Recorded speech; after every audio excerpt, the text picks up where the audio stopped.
It's time for Inside the Capitol, your weekly legislative update from the League of Oregon Cities. And now for a look at what's happening this week in Salem, here's LOC Lobbyist Mark Gharst. Mark, welcome to Inside the Capitol. Thanks, Denise.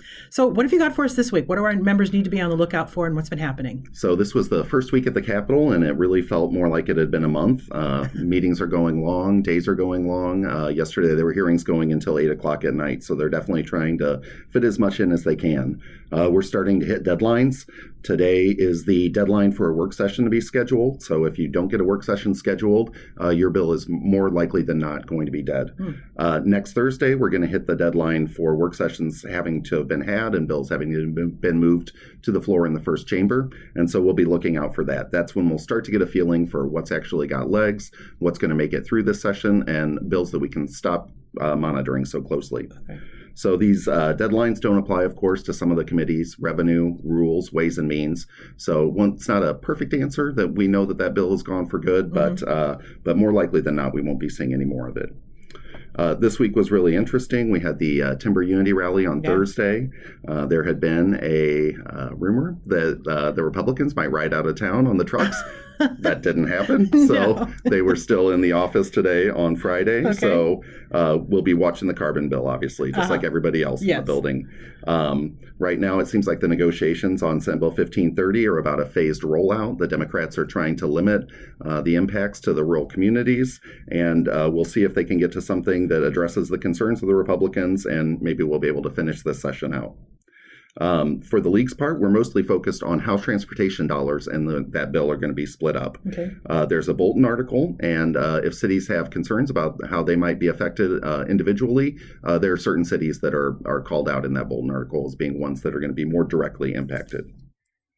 A couple other bills that are out there. House Bill 4079 would apply the Universal Service Fund charges to wireless users.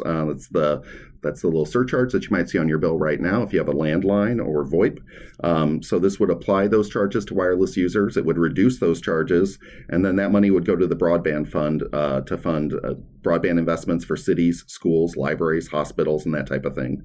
There was a little procedural issue last night in the House Revenue Committee. That bill did not move, but it is rescheduled on Monday for a work session, and we expect that bill will move out of the House at least. Okay. Senate Bill 1525 has been one that folks have been watching. This was originally a prevailing wage bill. We did a interim work group on this. The League met at least 15 times with members and a wide variety of stakeholders. As it stands now, that bill will not increase prevailing wage applicability to enterprise zone projects, but it will create some advertising and noticing requirements for enterprise zone, long-term rural enterprise zone, and SIP projects. That bill moved to the floor this week, and so we'll be watching to see what happens in the House. Okay, good. House Bill 4043 will limit the ability of jurisdictions to decide the type of pipe that they can use for drinking and sewer water systems. This is a strong oppose for the League. Tracy Rutten has been working very closely behind the scenes to try and see what she can do on that bill. But we are looking at next week, Tuesday, for a public hearing and work session. So that's definitely one to watch. A couple others I might put on your radar there. Senate Bill 1536 is the wildfire bill. This is the governor's proposal. LOC staff's been working just today. We'll be working through the weekend, trying to trim down that original package and focus our energy on how to implement the governor's wildfire council's recommendations after session with a work group. Okay. Another big one that's out there, Ariel's been working on House Bill 4001. You've probably heard about this. This is the Speaker's homeless emergency bill. There's a -1 amendment that would declare a state of emergency for homelessness and dedicate $40 million in resources for creating additional shelters statewide. Obviously, this is a big concern for us. Oregon has the highest rate of unsheltered homelessness in the nation. The bill, though, would waive all siting, design, and zoning regulations and land use appeals process for approving and citing these homeless shelters.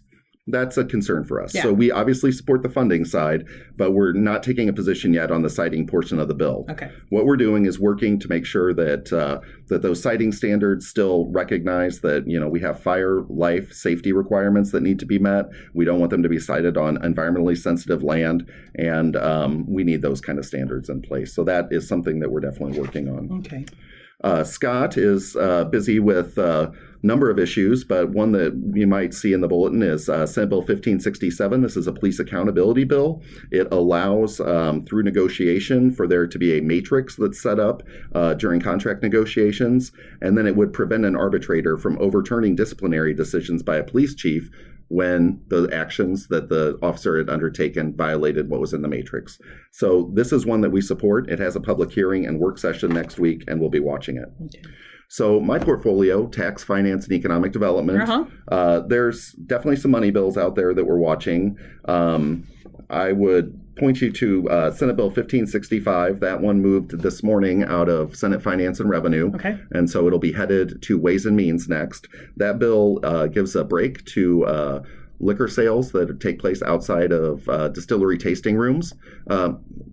We don't have any problem with incentivizing economic development. We love Oregon businesses, and we certainly want to see that industry thrive, just like any other industry. Our concern is really where the money comes from. So the way that the bill is written right now, we would be responsible for paying for about 34% of that $3.5 million cost. And that's not a tremendous amount of money. Unfortunately, there's another conversation happening down the hall in Ways and Means about increasing agent compensation at liquor stores. That's a bigger hit, closer to $13.5 million. And taken together, those two items are really concerning for us. Okay. So what we're trying to work on is a way that we can adjust the distribution formula for alcohol revenues and try and keep cities and counties whole. So that's something that I've been working on and we'll continue to work on over the course of the session. But now it's become a Ways and Means discussion. There is no longer a committee bill. Okay. We testified today on a bill that would freeze seniors' property taxes. This is a bill that comes up pretty frequently. This one was a little more concerning. This is Senate Bill 1541, maybe a little bit more concerning because of some of the co-sponsors on the bill. There was good bipartisan support. I think that 4 members of the Senate Finance and Revenue Committee were at the top of the bill as sponsors. So I don't know that that bill will move. Our concerns, we obviously want to help out seniors where we can. Sure. I think our plan would be to get more folks into the senior deferral program, and then that program will basically give them a loan so that they can pay their taxes rather than make changes to the property tax system, which is already broken. Yeah. So that's the list. That's the list. This is week 1. That's the list for today. Okay. It's constantly changing, and there's a lot of stuff that's not on there. It's going to be wild and crazy. It is. There's going to be a bulletin article today. Yeah. It has a longer list that has, kind of the top 4 or 5 bills that each of the lobbyists is tracking. So that might be something to look for. Okay, and I will link up all of these bills so everyone can go dig a little deeper if they want to. They'll be linked up in show notes. Okay, Mark Gharst, thank you for coming in. I know it's busy. It's going to be a crazy session here. So thanks for coming in and updating all of our members. All right, thanks so much, Denise. Thanks. Thanks for listening to this week's Inside the Capitol. Episodes of this microcast are released every Friday during the legislative session, so be sure to check out the show notes for links to the bills that were mentioned, as well as a link to the LOC Bulletin for up-to-the-minute information. As always, if you have suggestions for topics for this podcast or for City Focus, please send me an email at cityfocus@orcities.org. You can also follow us on Facebook and Twitter, and be sure to subscribe to get notification when we publish new content.